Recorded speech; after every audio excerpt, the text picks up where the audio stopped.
Assalamualaikum warahmatullahi wabarakatuh. Waalaikumsalam warahmatullahi wabarakatuh. Bagaimana kabarnya anak-anak semua? Baik. Sehat semua? Sehat. Alhamdulillah semuanya dalam keadaan sehat walafiat. Nah, pada kesempatan kali ini kita akan membuat sebuah keyakinan kelas.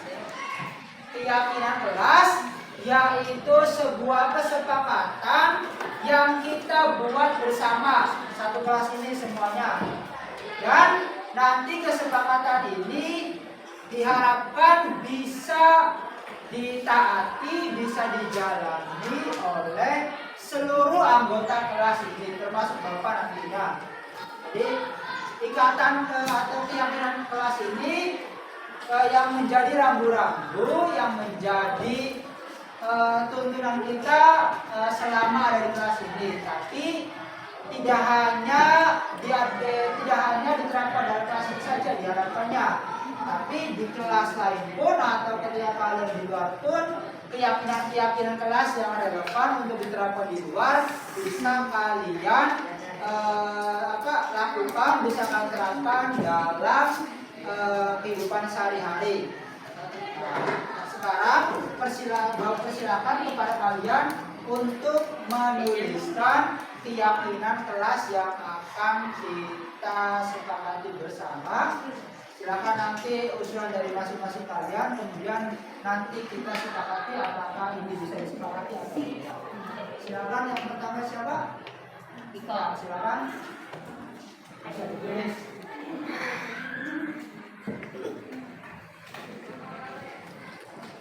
Apaan tuh?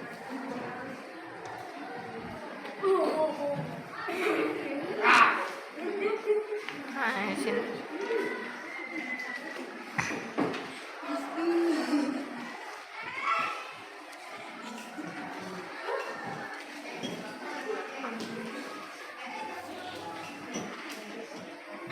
Ya, terima kasih. Kemudian selanjutnya silakan. Dari kok. Coba. Ya. Ini.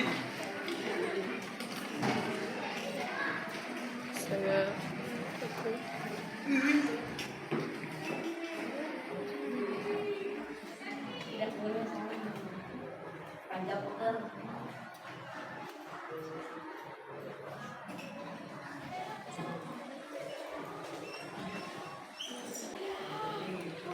Ya.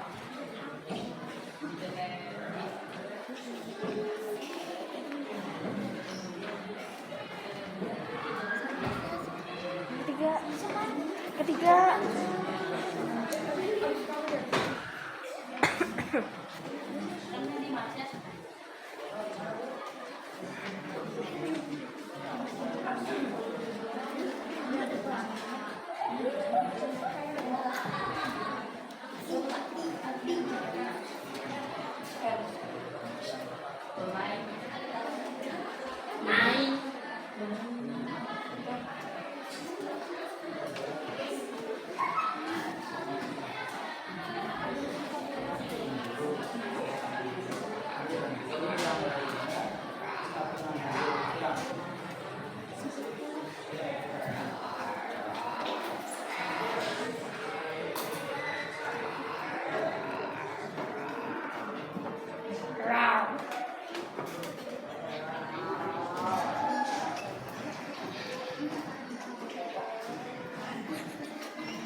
Assalamualaikum warahmatullahi wabarakatuh.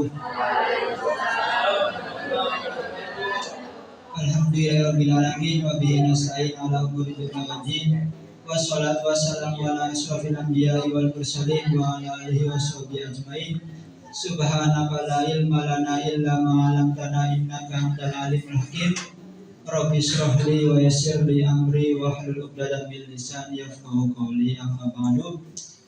Yang terhormat Bapak Kepala Sekolah beserta para wakil kepala sekolah, kemudian yang terhormat pula Bapak Ibu guru dan staf PU di SMP Negeri 6 Kota Cirebon. Sebelumnya saya mohon maaf berdiri di depan karena pertama yang perlu ditegaskan bahwa saya berdiri di sini tidak untuk menggurui Bapak Ibu semua. Saya di sini hanya untuk berbagi apa yang sudah saya dapatkan dalam kegiatan guru penggerak. Di mana pada saat itu dari SMP 6 cukup banyak, tapi nggak tahu pasti dari penilaiannya kenapa saya yang bisa lolos. Padahal pada saat itu daftarnya juga terakhir-terakhiran.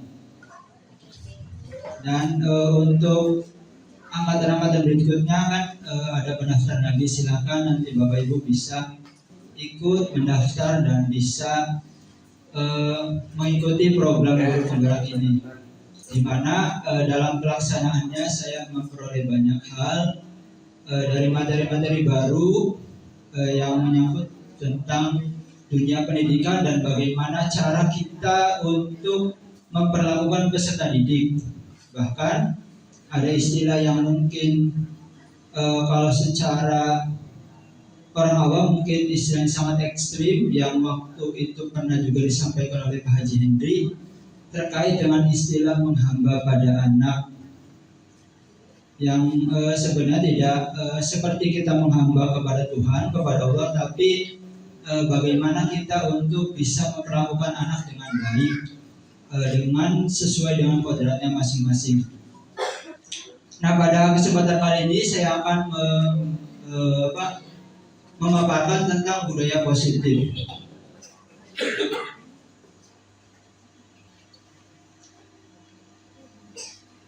Pertama, budaya positif itu merupakan perwujudan dari nilai-nilai atau keyakinan universal yang diterapkan di sekolah. Jadi keyakinan-keyakinan, nilai-nilai yang berlaku secara umum, nilai-nilai baik yang hendaknya ada dan bisa diterapkan di lingkungan sekolah, yang sebenarnya mungkin kita sudah menerapkannya masing-masing dengan kapasitas, dengan kemampuan yang kita bisa.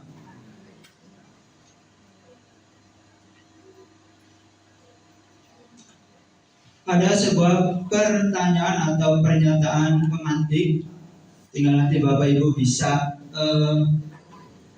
menelaah sendiri dalam kemudian berpikir kira-kira dari pernyataan ini Bapak Ibu setuju atau enggak. Pertama, hukuman dapat mendisiplinkan anak. Apakah dengan hukuman yang kita berikan kepada anak bisa membuat anak menjadi disiplin? Kemudian yang kedua, pemberian hukuman dengan hal positif seperti membaca atau membersihkan halaman sekolah dapat meningkatkan disiplin anak. Kemudian yang terakhir, memberi penghargaan dapat meningkatkan motivasi belajar anak. Ya, meskipun nanti tidak secara utuh saya paparkan terkait dengan budaya positif karena cukup banyak dan beberapa memang sudah kita terapkan karena sudah diawali penjelasannya dan penerapannya oleh Miss Nur. Salah satunya terkait dengan kesepakatan kelas. Kesepakatan kelas yang kita di awal pembelajaran, di awal tahun pelajaran sudah kita buat, sudah kita sepakati antara guru dan peserta didik itu ada pembahasannya dalam modul tentang budaya positif ini, tapi tidak akan saya jelaskan secara rinci. Hanya saja mungkin yang perlu ditambahkan adalah dalam pembuatan keyakinan kelas. Kalau sekarang bahasanya diganti, bukan kesepakatan lagi, tapi keyakinan kelas. Itu penggunaan kalimatnya merupakan kalimat yang positif. Jadi tidak tercermin di situ misalkan kalimat dilarang. Misalkan kita ingin menyepakati poin supaya anak itu bisa tenang ketika belajar, ketika ada guru, maka redaksinya sebaiknya tidak dengan kata dilarang bergurau, dilarang ribut, tapi dengan kalimat positif tentunya. Misalkan dengan kalimat belajar dengan tenang, belajar dengan fokus dan sebagainya. Dan terkait dengan keyakinan kelas, ada satu hal yang saya apresiasi dan saya mengambil pelajaran dari itu, yaitu terkait dengan apa yang sudah diterapkan oleh Pak Ari Setiawan terkait dengan yang masalah penggunaan handphone. Penggunaan handphone yang beberapa hari ini kita gencarkan sosialisasinya, di mana anak tidak boleh menggunakan handphone dan sebagainya. Kalau kita hanya menyuruh anak untuk tidak menggunakan handphone, mungkin itu akan kurang efektif karena kadang tanpa sepengetahuan kita atau karena kita berada di depan, anak-anak yang di belakang terutama akan curi-curi kesempatan untuk menggunakan handphone. Dan salah satu yang dilakukan oleh Pak Ari Setiawan adalah menyediakan tempat penyimpanan handphone yang seperti dilakukan oleh Bu Seli ketika mengumpulkan amal Jumat, seperti itu. Jadi Pak Ari menggunakannya seperti itu, dan anak karena mungkin sudah dikasih tahu dan membuat kesepakatan dengan gurunya, maka ketika ada pergantian jam, anak-anak yang awalnya misalkan karena pergantian jam itu kadang waktunya agak lama, kemudian anak ada yang main handphone, tapi ketika ada guru yang masuk, anak secara sadar itu mereka langsung mengumpulkan ke depan, ditaruh di tempat tersebut. Dan itu juga yang nanti akan direncanakan oleh Bapak Kepala, tadi sudah disampaikan tentang penyediaan lokan, pengadaan lokan. Kemudian ini terkait dengan teori motivasi perilaku manusia. Jadi perilaku manusia ini tidak jauh dari motivasi seperti ini. Pertama ada motivasi eksternal. Jadi apa yang kita lakukan, dorongan-dorongan itu berasal dari luar diri kita. Yaitu pertama karena alasan untuk menghindari ketidaknyamanan atau hukuman. Mungkin ini tidak hanya berlaku untuk siswa saja, tapi juga untuk kita, terutama ketika guru di hadapan pemimpin, di hadapan pimpinan sekolah. Apakah kita melakukan suatu kegiatan disiplin, kita datang tepat waktu, apakah karena faktor takut mendapatkan hukuman, atau karena memang dari diri kita sendiri ingin menjadi orang yang disiplin. Nah, ini juga untuk sebagai bahan refleksi kita bersama. Sekali lagi saya tidak menggurui, tidak untuk mengajari Bapak Ibu, tapi kita sama-sama untuk merefleksikan diri. Mumpung sekarang juga kita sedang merayakan Hari Guru juga bertepatan dengan itu. Kemudian di situ ada motivasi internal untuk menghargai diri sendiri. Dari melakukan suatu kegiatan itu dorongannya dari diri sendiri, dan ini yang akan berlaku secara langgeng kalau kita melakukannya karena dorongan diri sendiri, tidak karena faktor luar seperti hukuman ataupun misalkan mendapatkan imbalan. Karena imbalan juga atau penghargaan sejatinya itu sama seperti hukuman. Itu kalau dilakukan secara terus menerus itu juga tidak baik. Kalau kita biasakan anak, misalkan yang dapat atau dia melakukan perbuatan baik terus dapat penghargaan atau dapat pujian, nanti lama kelamaan kalau dibiasakan anak hanya ingin melakukan perbuatan baik itu karena ingin dipuji, karena ingin mendapatkan penghargaan. Kemudian yang selanjutnya kita akan membedakan antara hukuman atau konsekuensi. Silakan ada yang mau menjawab kira-kira yang pertama itu kategorinya hukuman atau konsekuensi. Yang pertama,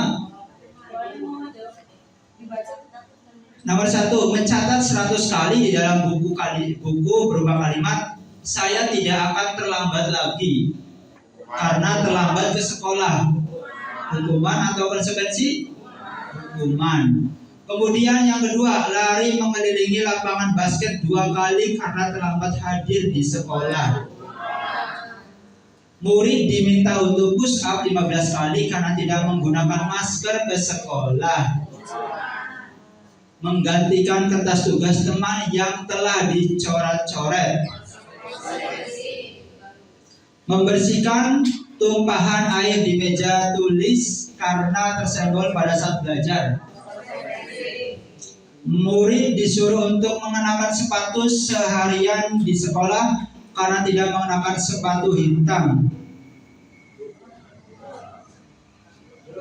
Murid disuruh untuk tidak mengenakan sepatu seharian di sekolah karena tidak mengenakan sepatu hitam. Jadi anak karena peraturan di sekolahnya harus pakai hitam, dia pakainya putih dan sebagainya. Kira-kira hukuman atau konsekuensi? Iya. Kemudian yang berikutnya,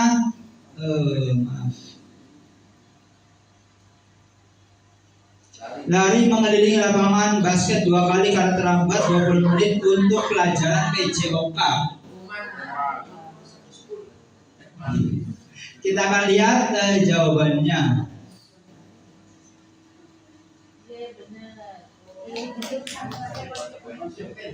Ya. Konsekuensi karena yang terakhir itu kaitannya kan dengan pelajaran PJOK. Jadi ada kaitan ketika memberikan itu. Ya, nanti akan kita lihat perbedaan antara konsekuensi dan juga hukuman. Ini perbedaannya. Kalau hukuman sesuatu yang menyakitkan harus terjadi. Jadi kalau dilakukan dirasa menyakitkan. Kalau konsekuensi sesuatu harus terjadi. Jadi karena dia melanggar ya konsekuensinya ini.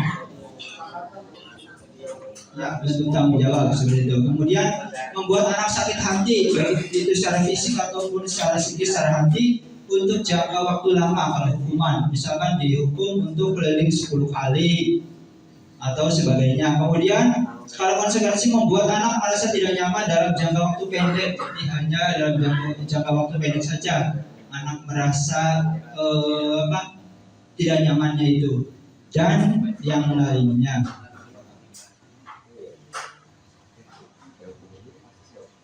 Kemudian kaitannya juga dengan restitusi. Nanti kaitannya juga dengan hukuman, juga dengan konsekuensi. Ada istilah lain yaitu restitusi. Proses menciptakan kondisi bagi murid untuk memperbaiki kesalahan mereka sehingga mereka bisa kembali pada kelompok mereka dengan karakter yang lebih kuat. Restitusi juga merupakan proses kolaborasi yang mengajarkan murid untuk mencari solusi untuk masalah mereka dan membantu murid berpikir tentang orang seperti apa yang mereka ingin menjadi atau tujuan kuliah dan bagaimana mereka harus memperlakukan orang lain. Jadi dalam restitusi siswa diajak untuk mencari solusi atas tindakan yang telah dia buat.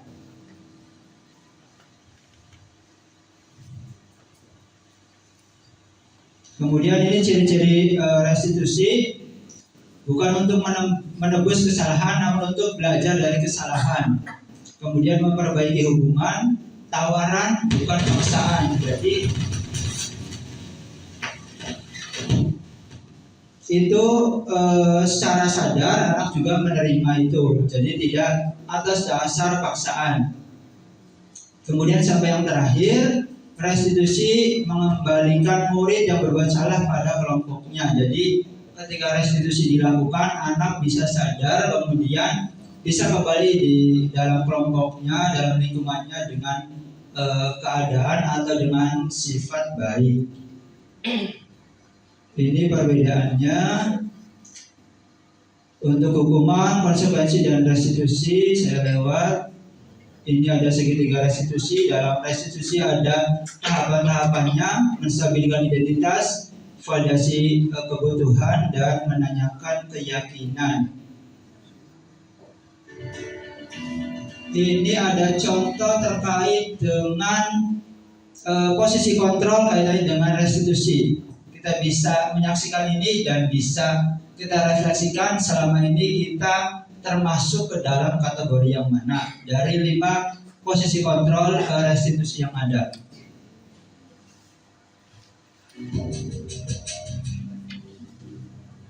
Ada anak yang terlambat ceritanya sekitar 20 menitan.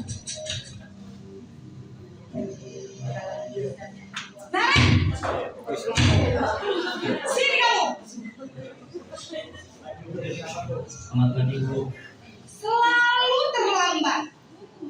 Kamu deh, pasti terlambat. Maaf, Bu. Saya Apa? Apa coba? Alasan kamu apa lagi? Kapan sih kamu tidak terlambat? Malas sekali ya kamu jadi anak. saya Dasar pemalas. Gak kapok-kapok sih kamu. Sudah berapa kali terlambat? Sana, kamu keliling lapangan basket 2 kali. Kenapa saya harus keliling lapangan basket, Bu? Kenapa? Kamu melawan ibu. Berani-beraninya jawab. Sudah terlambat, masih berani jawab pula. Sekarang, keliling lapangan basket 5 kali sekalian. Biar kapok. Cepat. Pergi sana ke lapangan basket.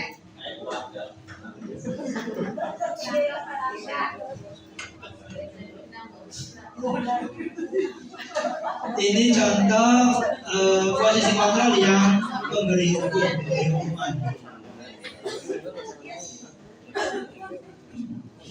Posisi penghukum ciri-cirinya menghardik, menunjuk-nunjuk, berkaca pinggang.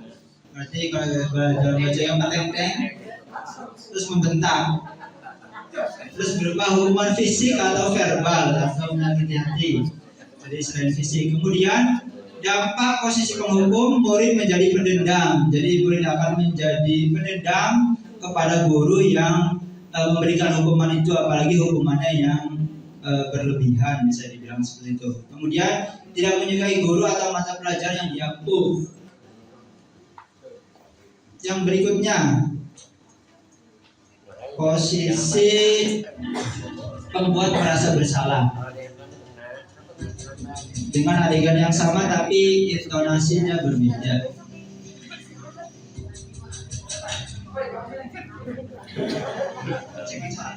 Naren!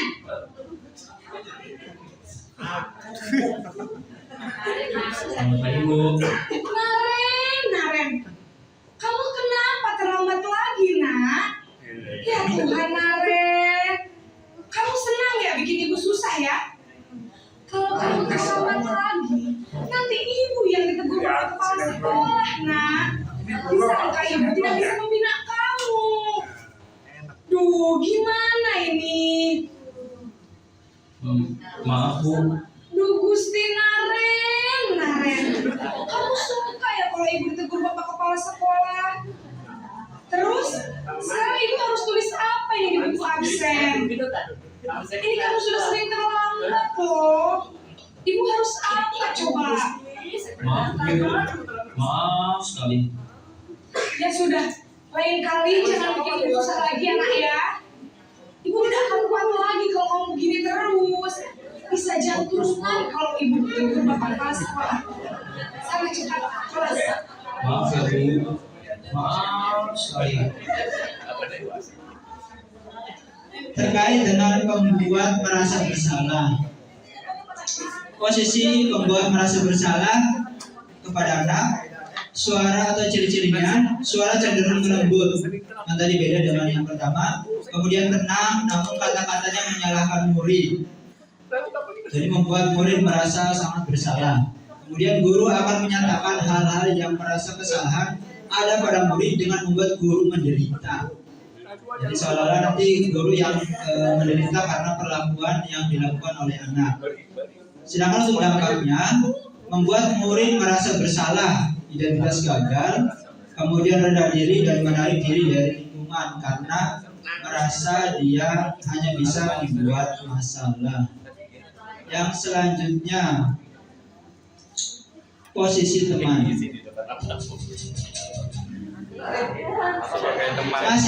Masih dengan aktor yang sama, tapi dengan cara yang berbeda.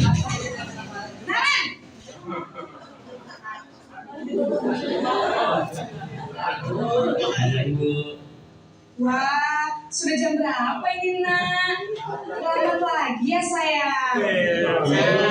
Habis, ibu saya belum membangunkan saya, Bu.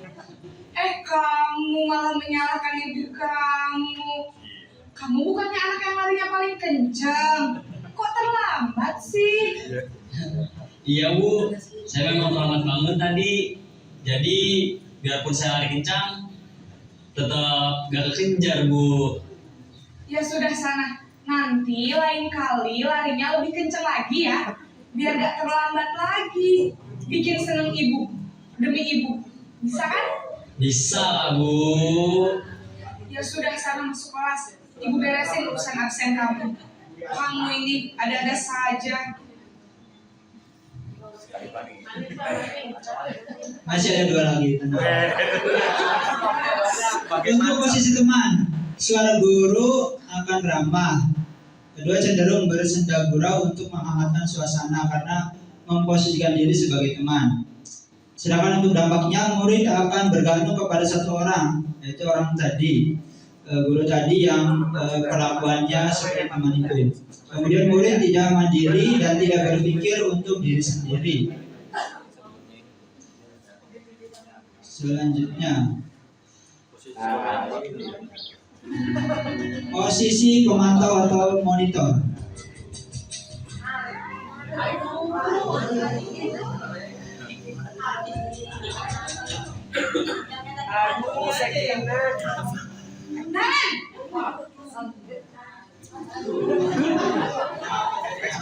Selamat pagi, Bu. Naren, apa peraturan sekolah kita tentang jam berapa kita harus masuk sekolah, nak? Kita harus di sekolah jam 7, Bu. Iya betul, sekarang sudah jam 7.20. Naren sudah tahu konsekuensinya jika terlambat hadir. Paham, Bu. Saya harus tinggal kelas pas jam istirahat selama 20 menit. Iya benar, konsekuensinya demikian. Jadi nanti jam 9.30 pas istirahat, kamu harus tinggal di kelas, kerjakan tugas tambahan untuk ketertinggalan kamu, ya? Baik, Bu.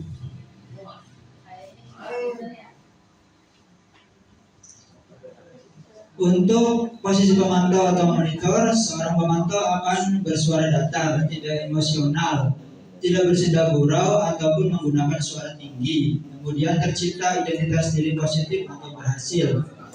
Pemantau perlu senantiasa memantau. Pada saat murid diberikan sanksi, maka guru pun harus selalu mengawasi. Sedangkan untuk dampaknya, murid akan menghitung konsekuensi dan hadiah tanpa memahami sepenuhnya nilai kebajikan yang dituju. Jadi dia hanya mengetahui konsekuensi ini saja, tapi tanpa mengetahui nilai seperti apa yang sebenarnya sedang diajarkan oleh guru tersebut. Kemudian tidak sepenuhnya mandiri. Dan ini yang terakhir, posisi manajer.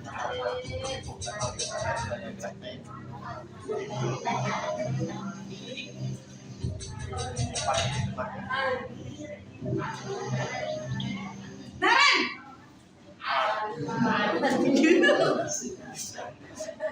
Selamat pagi, Bu. Selamat pagi, Naren.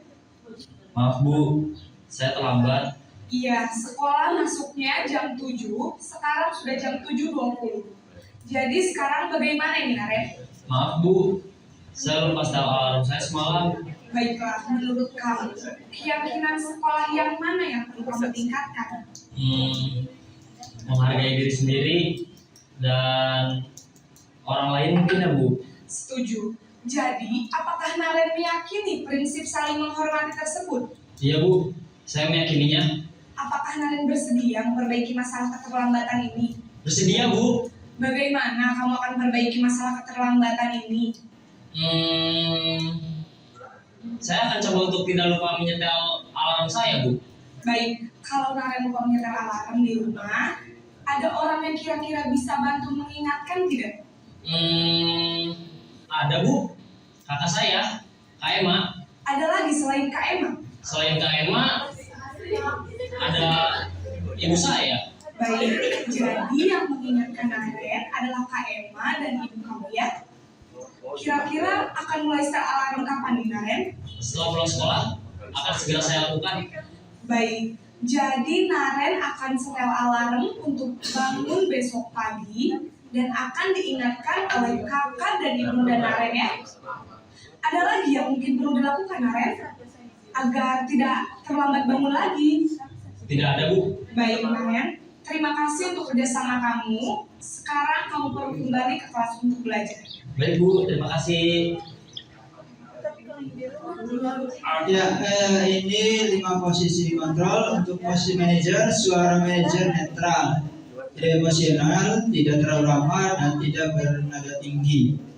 Kemudian tercipta identitas positif atau berhasil, dan guru akan dengan tulus mengajukan pertanyaan-pertanyaan bermakna agar membuka pikiran murid. Jadi di sini murid diminta untuk mencari solusi atas permasalahan yang dia hadapi dan guru membimbingnya. Jadi solusinya tidak langsung datang dari guru, tapi juga melibatkan murid.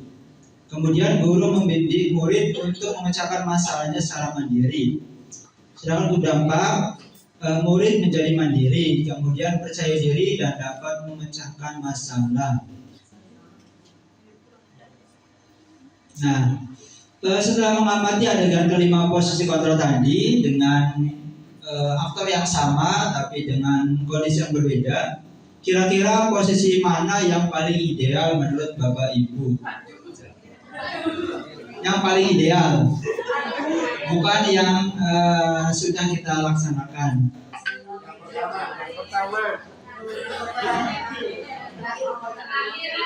Kemudian yang kedua, posisi mana yang dapat menunjang motivasi intrinsik murid, motivasi yang tumbuh dari dalam diri murid tersebut, sehingga meskipun tidak ada dorongan dari guru, tidak ada hukuman, tidak ada penghargaan atau imbalan, murid akan melakukan hal baik tersebut. Dan yang posisi ideal yaitu posisi manajer. Tapi memang posisi ini perlu waktu untuk diterapkan dan tidak mudah untuk sampai pada posisi manajer ini. Dan karena tujuan seorang guru yaitu menciptakan murid-murid yang mandiri, merdeka, dan bertanggung jawab. Jadi dari kegiatan atau sebagai posisi manajer ini diharapkan nanti anak bisa mandiri, bisa merdeka, dan bisa bertanggung jawab atas apa yang sudah dia lakukan. Ini untuk secara singkat rangkumannya.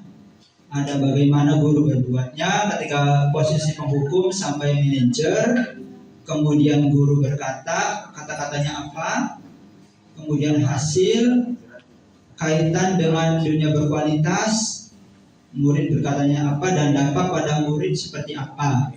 Nanti untuk lebih jelas nanti akan saya share di grup terkait dengan materi ini. Dan saya sebenarnya juga mendapatkan hal yang baru juga ketika misalkan saya melakukan kegiatan home visit dengan guru BK dan Pak Maman ketika menghadapi kasus anak yang tidak masuk sekolah, dan karena anak ini memang dia punya masalah di keluarganya sehingga jangankan untuk pergi ke sekolah, untuk mengurus dirinya saja dia susah. Makanya ketika ditemukan solusinya dari saya dan Bang Wan juga posisinya untuk mendengar kira-kira solusinya seperti apa dari anak tersebut sehingga dia mau kembali sekolah.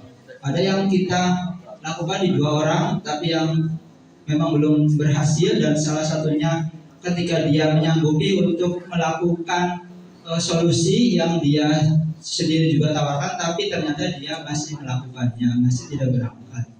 Karena dia juga sama-sama harus menanggung hidup keluarganya karena dia yang mencari nafkah.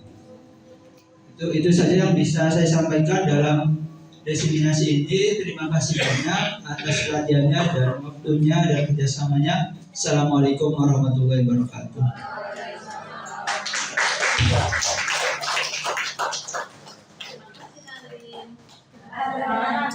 Ada